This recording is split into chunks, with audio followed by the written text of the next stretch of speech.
Olá, meus amados irmãos, graça e paz a todos. Eu estou gravando esse vídeo agora e eu não vou trazer nenhuma pregação, nenhuma mensagem, nenhuma reflexão acerca da palavra, mas eu quero dissertar com vocês algumas coisas acerca de algumas dúvidas quanto à sua leitura da palavra, né? Nós temos um grupo na nossa igreja, que é um grupo que a gente utiliza no WhatsApp, e de vez em quando alguns irmãos nossos compartilham a sua leitura, o seu devocional, e alguns também compartilham as suas dúvidas, né, pedindo para que elas sejam esclarecidas. E dentro do possível, né, eu sempre procuro dar algum entendimento, algum esclarecimento dentro daquilo que eu entendo, daquilo que eu posso. Não sou dono da verdade, não sou conhecedor de todas as coisas. Da minha limitação, eu procuro, junto com os irmãos, dissertar o assunto e procurar trazer algum esclarecimento que venha, né, do trono da graça do Senhor.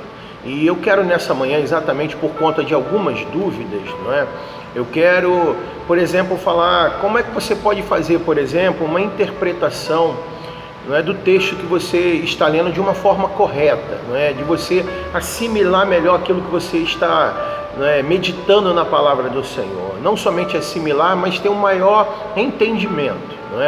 Eu quero dizer, por exemplo, se você abrir a Bíblia e você for ler qualquer texto, não importa se é uma epístola, se é nos Evangelhos, se é no Salmos, se é em algum livro do Antigo Testamento, se é no Pentateuco, você precisa ter alguns cuidados, porque às vezes a gente acaba lendo um texto, em um capítulo ou um verso, e às vezes a coisa fica meio solta, a gente quer fazer uma interpretação ao nosso bel prazer, e isso pode trazer algumas complicações e principalmente uma interpretação errada. Uma vez sendo interpretada de forma errada, a Bíblia deve ser lida e praticada. Se você interpretou errado, você vai praticar de forma errada também. Então, eu quero te trazer alguns esclarecimentos. Eu quero primeiro te mostrar aqui que antes de você ler, por exemplo, um verso, é interessante você ler todo o capítulo. Mas não somente isso, não ler somente todo o capítulo, mas ler os capítulos anteriores, posteriores, e ter um domínio de todo o livro ou toda epístola que você está lendo. É necessário também ter um conhecimento do Antigo Testamento, do Novo Testamento. Ah, pastor, então eu tenho que entrar num seminário? Bom, amém. Se assim puder, seria uma bênção. Mas a gente não está atrás de teólogos, E a nossa intenção não é essa. A intenção é que você, na sua singeleza, na sua simplicidade, possa ler a Bíblia e ter uma interpretação correta da palavra que você está lendo. Você não precisa ser um teólogo, não precisa ser um exegeta, não precisa ser um hermeneuta da palavra, E é interessante que às vezes eu falo esses nomes e as pessoas pensam, pastor é meio arrogante, quer mostrar conhecimento. Na verdade, esses nomes são muito simples, Por exemplo, exegese nada mais é do que dar ao texto a interpretação correta no seu contexto histórico, é interpretar a Bíblia na sua história. Hermenêutica nada mais é do que a interpretação correta da Bíblia, Então esses nomes que têm uma certa influência grega, e até hoje nós sofremos essa influência grega, não se preocupe com esses nomes. Até hoje nas faculdades, nos estudos seculares, até hoje nós sofremos a influência, dessas interpretações, que a maioria delas tem influência no grego. Por exemplo, psicologia. O que é psicologia? Psicologia nada mais é do que o estudo e do comportamento humano. O que é antropologia? Antropologia é o estudo do homem. Então, o que é sociologia? O estudo da sociedade, dos povos em si. Então, não se preocupe com esses nomes, eles são meio complexos, mas o significado deles é muito simples, tá bom? Vamos estudar hermenêutica. Como assim, pastor? Estudar a interpretação bíblica, somente isso. Eu queria antes te mostrar algumas bíblias de estudo.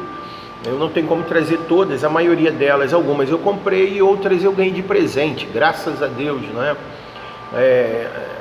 Alguns alunos, alguns irmãos, sabendo que eu gosto de ler, dependendo da data, pode ser aniversário ou coisa parecida, acabam me presenteando, às vezes com livro, às vezes com uma bíblia de estudo. E aqui, por exemplo, eu quero mostrar uma bíblia de estudo que logo quando eu me converti, eu comprei e eu me apaixonei por ela. Até hoje eu sou apaixonado por essa Bíblia. E, aliás, se você quiser um conselho meu, pastor, que bíblia de estudo eu devo comprar? Olha, existem muitas bíblias né, de estudo maravilhosas, cada uma delas tem uma visão específica, né, uma linha teológica específica, mas eu te aconselho a comprar a Bíblia de Estudo de Genebra. É uma Bíblia de estudo maravilhosa, muito boa, sabe? Ela tem uma compreensão global muito boa. Se você tiver essa Bíblia, ela vai te ajudar muito na interpretação, né, do texto que você está lendo. Por exemplo, eu estou aqui agora com a Bíblia de Estudo de Genebra. Essa é a que eu tenho mais antiga. Olha como é que ela está surrada, tá vendo? Isso aqui é da época do seminário, no ano de 2000. Eu me lembro que eu adquiri mais ou menos no ano de 99, 98, eu comprei essa Bíblia, está aqui, na capa já está bem sumido, né, o nome, a Bíblia de Estudo de Genebra. É uma Bíblia de estudo maravilhosa. A história dela, a maioria dos que usam, ela tem uma visão, não é? Aqui tem o símbolo, que para quem conhece é o símbolo da igreja presbiteriana, dos reformadores. Então é uma Bíblia histórica, é uma Bíblia muito boa, sabe, com notas de rodapé, com temas e estudos maravilhosos, sabe, com questões temáticas e concordância muito boa. Eu te aconselho a adquirir essa Bíblia em especial. Pastor, eu não tenho dinheiro para comprar tantas Bíblias. Compre somente essa, se esforce. Talvez na internet você consiga um pouco mais barato, às vezes você pode comprar no cartão e parcelar. Essa é uma Bíblia que eu te aconselho, tenha a Bíblia de Estudo de Genebra. Uma outra Bíblia que eu vou te mostrar, e por muito tempo, essa Bíblia, né, foi considerada a maior Bíblia de concordância, não é? É a Bíblia de Estudo Thompson. Tem muita gente que gosta, até aqui com uma dedicatória, né? Já tem muito tempo. Essa Bíblia de Estudo Thompson, ela é uma Bíblia que ela é exaustiva na concordância e por muito tempo ela se destacou. Ela tem uma linguagem assim bem contemporânea, muita gente gosta da linguagem dela, mas outras pessoas não gostam tanto. É uma Bíblia muito boa, eu gosto da Bíblia de Estudo de Thompson. Ela é uma Bíblia que vale a pena você ter. Não é? A Bíblia de Estudo Plenitude, não é? Aqui, Bíblia de Estudo Plenitude, pelo tempo, né, as capas vão... Aqui, ó, tá aqui, ó. Olha lá, a capa já está meio solta de tanto utilizar. Bíblia de Estudo Plenitude, ela se assemelha em muito à Bíblia de Estudo de Genebra. É uma Bíblia maravilhosa, vale a pena você ter, com temas maravilhosos. Se você quiser uma Bíblia mais específica para determinados assuntos, olha aqui, ó, tá meio apagado também, mas é Bíblia de Estudo Apologética. Deixa eu ver aqui, ó, vai aparecer aqui o nome, ó, aqui, ó, Bíblia de Estudo Apologética, não é? O que é apologia? Apologia é defesa. Então essa é uma Bíblia que vai estudar sobre seitas e heresias, não é? Se você quiser estudar sobre alguns assuntos, não é? Qual é a visão do hinduísmo, qual é a visão dos testemunhos de Jeová. É interessante que ela, por exemplo, tem um versículo, você lê o versículo, embaixo numa nota de rodapé você vai ver qual é a linha de pensamento nossa, não é, bíblica, centrada na palavra do Senhor Jesus, centrada na palavra do Senhor, e também ela vai mostrar qual é o ponto de vista e de distorção das demais seitas, não é, e heresias que existem, né? Atrás ela vem explicando, não é, sobre as seitas, não é, por aqui a Testemunha de Jeová, aí vem explicando a história, como se iniciou, quem é o seu fundador, olha, o Espiritismo, olha, Seixenoe, Igreja Messiânica Mundial, Igreja da Unificação, Testemunhas de Jeová, Racionalismo Cristão, né, cultos afros. E aqui é uma Bíblia de estudo que, sabe, te dá um embasamento muito forte acerca de você poder se proteger contra seitas e heresias, tá? Eu tenho essa aqui que é Bíblia de Estudo de Profecias, também está meio apagado, né? Com o tempo vai se apagando, mas está aqui, ó, escrito aqui, ó, Bíblia de Estudo de Profecias. Então essa já é uma Bíblia, né, direcionada mais para o estudo, quem quer fazer um estudo sobre as questões proféticas, né? Quantas profecias existem na Bíblia, quantas delas se cumpriu, quantas faltam se cumprir. É uma Bíblia de estudo direcionada para esse assunto, bem equilibrada, coerente, muito boa. Eu gosto muito dessa Bíblia. Essa Bíblia aqui de estudo é a Bíblia de estudo chave. Bíblia de estudo chave. Ela foi um presente dos meus alunos do seminário, em especial um aluno, principalmente foi o aluno que mais se destacou, um rapaz muito bom, hoje é um pastor, já foi, recebeu sua primeira licença distrital, e também um professor excepcional. Eu tinha certeza que ele ia acabar se destacando na área do ensino, E ele me presenteou sabendo, que é muito importante a gente ter o contexto histórico e o significado original de cada palavra. Ele me deu de presente essa Bíblia de Estudo-Chave. A Bíblia de Estudo-Chave é interessante, você precisa aprender isso. Todo verso que você lê na Bíblia, existe ali uma palavra-chave. E essa palavra-chave é que vai fazer toda a diferença no versículo. Por exemplo, se você estudar sobre a parábola do semeador, você vai perceber que a palavra que faz a grande diferença ali é semente, Aí você vai estudar todo o contexto e o significado da palavra semente. Aqui, por exemplo, todo o Antigo Testamento, todos os versículos que tem uma palavra-chave, essa palavra-chave está dando o significado dela no hebraico, porque o Antigo Testamento foi escrito em hebraico, com exceção do livro de Daniel, que foi escrito em aramaico, por ele estar na Babilônia. Então, todo o Antigo Testamento está escrito aqui, tem uma palavrinha, um verso, que tem uma palavrinha que faz a diferença, que é a palavra-chave, e ali no Antigo Testamento vai dar o significado original dessa palavra em hebraico. Já o Novo Testamento, que foi escrito no grego, o grego conhecido como koiné, o grego popular, o Novo Testamento, todos os versos, versículos têm uma palavra-chave, e lá na palavra-chave está dando o significado dessa palavra em grego, Uma Bíblia muito boa, abre a sua mente, dá uma compreensão maior da palavra, o seu significado original, e isso te dá um embasamento muito bom. Essa é uma Bíblia de estudo, que é a Bíblia de estudo da Reforma. Também recebi de presente dos seminaristas, e eu louvo a Deus pela vida de cada um deles, que sempre procuraram, não que eu procure honra, mas sempre procuraram me dar, de alguma forma, agradecer, pela troca de aprendizado que nós tivemos ao longo dos tempos, 2 anos, 3 anos, 4 anos, 5 anos. E aqui está essa Bíblia de estudo. Eu tinha uma reserva porque eu achei que ela só ia falar sobre o contexto histórico da Reforma Protestante, e a gente do seminário vai lendo isso, vai estudando, e aquilo cai na mesmice, a gente vai falando, vai falar de novo, e todo ano, dia 31 de outubro, fala-se novamente sobre a Reforma Protestante. Eu imaginei que essa Bíblia só falasse sobre esse assunto, E por isso eu estava com uma certa reserva, mas eu comecei a estudar essa Bíblia, eu vi que ela não fala somente, embora haja uma ênfase muito grande sobre a Reforma Protestante, por conta de ser uma Bíblia que tem esse título, mas ela, na verdade, ela tem estudos maravilhosos do seu reformador chamado Martim Lutero, que foi, de fato, um teólogo extraordinário. Então, aqui existem notas de estudos, da visão teológica de Martim Lutero acerca de determinado tema, determinado versículo, determinado capítulo, a visão dele acerca da epístola, a visão dele acerca do livro, dos evangelhos. Muito interessante.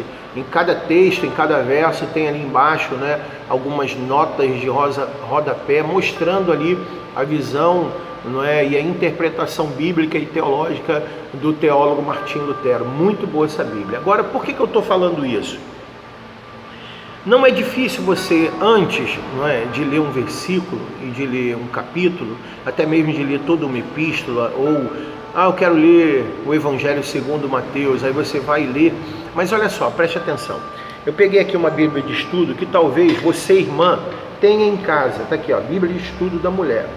Ela não é minha, claro, ela foi um presente meu para minha esposa há muito tempo atrás, e ela é específica, e os assuntos dela são direcionados para a mulher, para o seu cotidiano, para o seu papel na Bíblia, E é interessante que ela tem estudos específicos para as mulheres, mas, por exemplo, eu vou te dar um exemplo aqui, Você pegar aqui, abrir aqui aleatoriamente, caiu no Evangelho segundo Mateus, e aqui, vamos ver, olha só, é isso que eu estou querendo dizer, e que não é tão difícil. Você vai abrir aqui em Mateus, você já vai ter aqui, porque Mateus é o primeiro livro do Novo Testamento e o último é Malaquias. você percebe ali que Mateus antes, já começa a falar do período interbíblico, né, que é o período conhecido como intertestamentário. Os 400 anos de silêncio, ali vai dar um contexto histórico, né, desses 400 anos em que Deus não levantou nenhum profeta e não falou, não é? Então você já tem uma compreensão dessa lacuna, né, desse abismo entre o Antigo Testamento e o Novo Testamento. Mas eu quero lhe mostrar uma coisa muito mais simples, muito mais fácil para você interpretar a Bíblia. Por exemplo, você vai abrir aqui em Mateus, você vai perceber aqui que a primeira coisa que você vai perceber é o autor. Vai falar quem foi o autor do Evangelho segundo Mateus. Por que o autor? Porque existem algumas análises críticas e alguns críticos não concordam de ter sido escrito por Mateus, mas aqui vai mostrar, não é, com embasamento, provando quem escreveu, e de fato quem escreveu o Evangelho de Mateus foi o apóstolo que andou com o Senhor Jesus, não é? E o seu nome é Mateus. Aí vai mostrar aqui o autor, vai contar um pouquinho da história dele. Aqui também vai mostrar a data, não é? Mais ou menos, ela oscila. A data pode oscilar 2 anos para mais, 2 anos para menos. Nós não temos como falar assim especificamente, não é? Mas em torno, não é? E então você vai ver aqui, vai falar sobre a data. E é interessante que quando fala sobre a data, fala sobre o contexto histórico, né? O que acontecia naquela data, qual era o contexto espiritual, o que acontecia com o povo de Israel, onde eles viviam, o que eles estavam passando naquele momento. Então isso é muito interessante. Aqui está o pano de fundo. Aí o pano de fundo tem o contexto histórico. Aqui no pano de fundo tem o propósito do livro. Não é? Qual é o propósito dos evangelhos? Mostrar a vida do Senhor Jesus e a sua obra e o seu legado deixado para nós, tá? Aqui tem também os destinatários, vai especificar para quem são, para quem foi direcionado, e é claro, ela é a palavra do Senhor, ela é a palavra que não se submete ao tempo, ela é atemporal, tá bom? Mas ela também é temporal, ela foi específica e escrita de fato para uma época, para uma necessidade, para um povo. Quando você lê, por exemplo, a epístola aos Hebreus, o texto está dizendo tudo, a epístola é direcionada para quem? Para um povo, aos Hebreus, tá bom? Aí vem aqui, ó, características literárias, isso é muito importante, você vai ver que o apóstolo Pedro tem uma maneira de escrever, o apóstolo Paulo tem outra maneira de escrever. Deus, embora a Bíblia tenha sido inspirada pelo Espírito Santo, Deus não descartou a humanidade dos seus escritores. Você percebe que o apóstolo Pedro, um pescador, é muito simples nas suas palavras. O apóstolo Paulo disse isso. E o próprio apóstolo Pedro, se referindo a Paulo, falou que ele era uma pessoa mais catedrática, mais letrada, escrevia com mais eloquência. Então cada um tinha a sua forma de escrever. É por isso que a Bíblia tem homens que eram coletores de impostos, homens que eram pescadores, homens que eram sábios, como é o caso de Salomão. Então cada um tem suas idiosincrasias, seu jeito de ser, seu modo de escrever, e a Bíblia e o Espírito Santo não descartava isso, né? Aí vem mostrando também os temas, tá bom? Os temas. Então antes de você ler o Evangelho segundo Mateus, vai lá na primeira página e procura ler isso aqui, que isso vai te dar um maior contexto histórico, você vai ter uma maior compreensão. Uma outra coisa que a Bíblia de estudo traz também são notas de rodapé. Se você perceber, ó, aqui embaixo, ó, abaixo dessa linha aqui, ó, aqui em cima é a palavra do Senhor. E aí, algumas Bíblias têm uns estudos, tá vendo? Aqui é um estudo específico, né? Um assunto específico. Mas você vai ver aqui embaixo, logo abaixo da palavra do Senhor, aqui embaixo tem notas de rodapé. O que é nota de rodapé? Você vai ver se o versículo que você está lendo tem alguma coisa falando a respeito dele embaixo na nota de rodapé. E isso vai esclarecer muito mais a sua mente e vai abrir mais o seu entendimento para você compreender o texto e o verso que você está lendo. Agora preste atenção, vou te falar uma coisa muito, muito importante. Eu acabei de mostrar algumas Bíblias de estudo e existem muitas outras, algumas das quais eu nem tenho. Por exemplo, eu não tenho a Bíblia de estudo pentecostal. Ela é uma Bíblia tendenciosa e é uma Bíblia mais direcionada para os nossos irmãos da linha pentecostal. Eu sou um pastor da Igreja do Nazareno. A Igreja do Nazareno crê nos dons, é uma igreja avivada, mas é uma igreja que tem algumas divergências no ponto de vista teológico e doutrinário, não é? E assim como os nossos irmãos presbiterianos, reformadores, eles têm uma linha mais conservadora, mais ortodoxa. Você pega a Bíblia de Estudo de Genebra, o que tiver embaixo ali falando acerca daquele versículo, na nota de rodapé, é um esclarecimento na visão teológica dos nossos irmãos presbiterianos. Se você pegar, por exemplo, a evidência de uma pessoa batizada com o Espírito Santo, na Bíblia de Estudo pentecostal, está lá uma ênfase maior para quem fala em línguas. Se você pegar uma Bíblia de estudo direcionada para o povo mais ortodoxo, mais tradicional, mais conservador, e é o caso da Igreja do Nazareno, que embora sendo avivada, embora crendo nos dons do Espírito Santo, né, sendo uma igreja que crê no fogo e no poder, é uma igreja também centrada e equilibrada, que entende que a evidência de uma pessoa batizada no Espírito Santo não é somente falar em línguas, mas são os frutos. Aliás, o fruto que está lá em Gálatas capítulo 5, dizendo, olha, o fruto do amor, o fruto do Espírito é amor, paz, bondade, mansidão, domínio próprio, longanimidade, sabe? Então, irmãos, o fruto do Espírito é uma evidência, porque nós acreditamos teologicamente e doutrinariamente que a árvore se conhece pelo fruto. Então, cuidado. Agora, talvez você fale assim, pastor, não tem uma Bíblia de estudo. Não tem problema.